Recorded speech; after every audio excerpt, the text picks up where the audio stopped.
fun mountain news this morning. With the new Knox County Detention Center open for business, the old jail is sitting empty. However, officials have plans for the space. In an update on a story we've been following all week in Bell County, where the Department of Corrections ordered a shutdown of the detention center. And we take you to Leslie County, where one murder suspect was in court yesterday on completely different charges. Dedicated to Eastern and Southern Kentucky, this is WYMT Mountain News This Morning.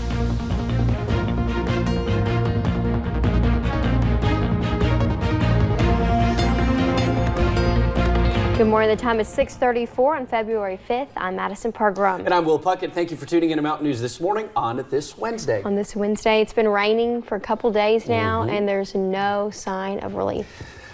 No, there's not. Let's go to Brandon Robinson. Brandon, you don't have any good news for us.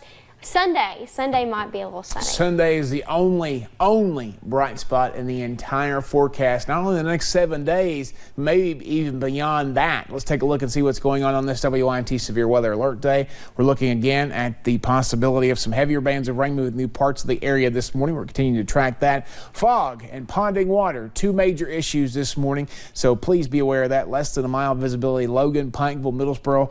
And if we take a look at temperatures, you'll see those are all over the place too. 34 Ashland, 57 Jacksboro and Jonesville. They will continue to fall until about mid-morning and then stabilize, heading back into the 40s later today.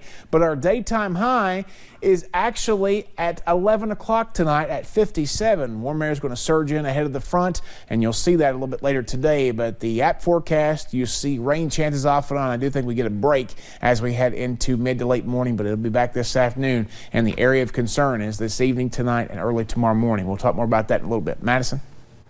Thank you, Brandon. Well, 7 agencies in Knox County are about to move into a new home.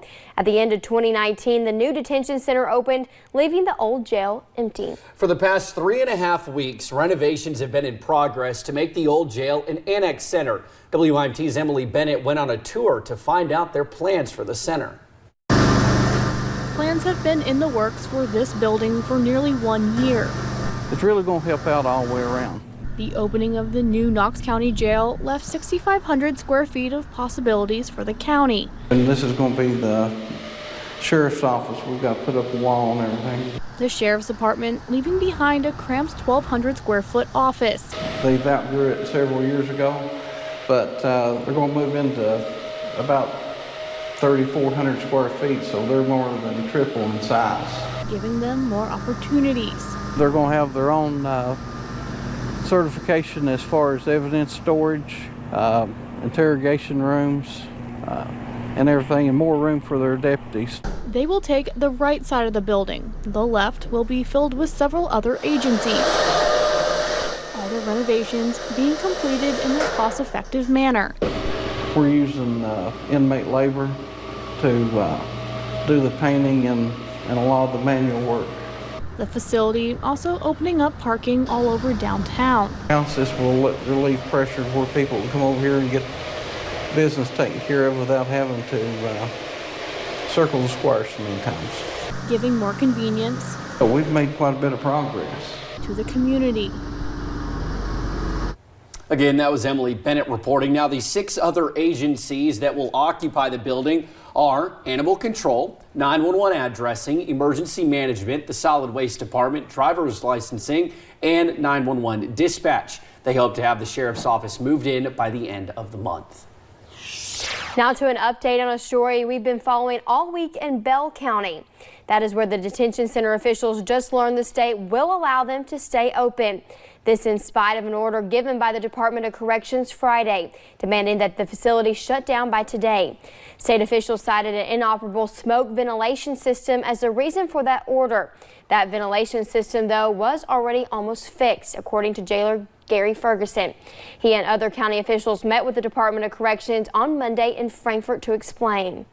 I was very optimistic after we met yesterday in Frankfort that there would be a favorable outcome. And, you know, God granted everything that I prayed about. That project was almost 70% completed when the state issued their order. The jail was given the 30-day extension to finish.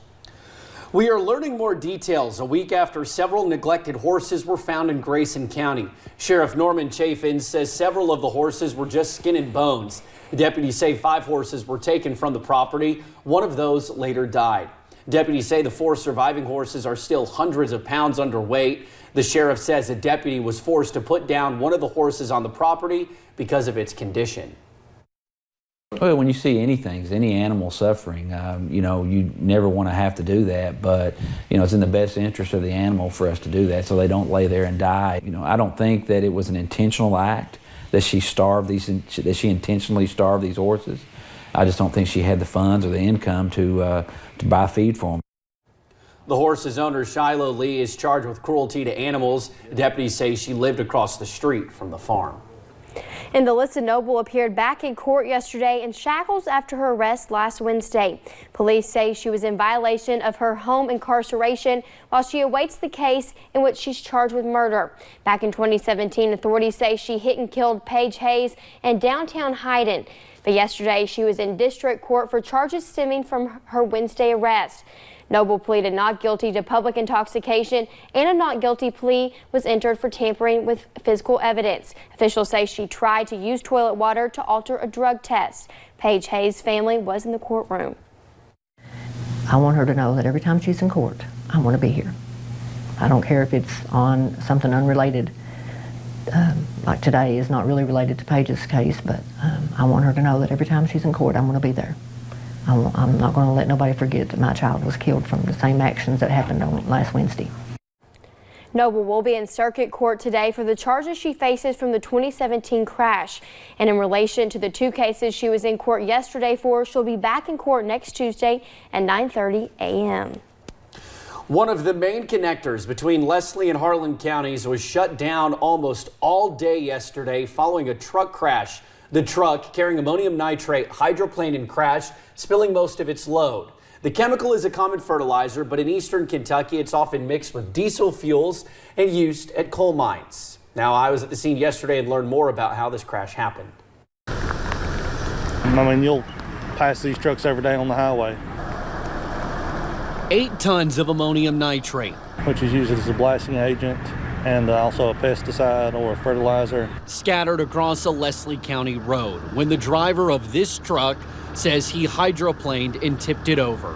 Other than the traffic impact for the morning, there really shouldn't be any issues.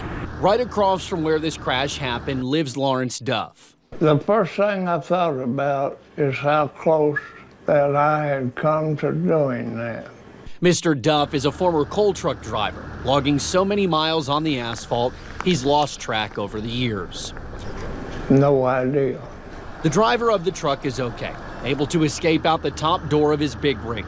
Duff says these roads, while unforgiving, can be known like the back of your hand. If you're from this country, these roads are all you know. And you don't think about it. If you think about it, you'd probably jump out and quit. As the seasoned driver watches the cleanup, he's just thankful everyone is okay, and his home won't be majorly impacted by the spill just outside his front door. US 421 is back open as of last night, and you can now drive on it.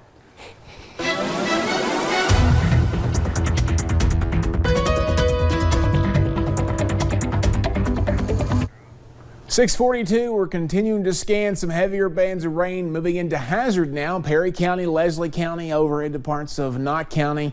But the rain out to the west starting to ramp up a little bit. So kind of an axis there from Bell County up through Pike County, but starting to slowly move out. And you'll see that's where the densest fog is this morning too. Less than 1 mile Logan, Wise, Harlan, about 1.5 miles at Pikeville, 5 miles in Middlesboro. So again, just be careful out there as you travel this morning. 34, Moorhead, Ashland, 57, Jacksboro, Jonesville. Yes, that's our range this morning. 30s, 40s, and 50s.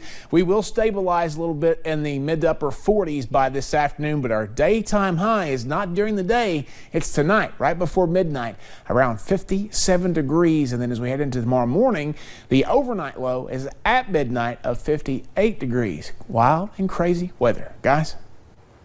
Thank you, Brandon, and thank you for joining us on Mountain News this morning. Up next, we'll have a pet in our studio looking for a good home.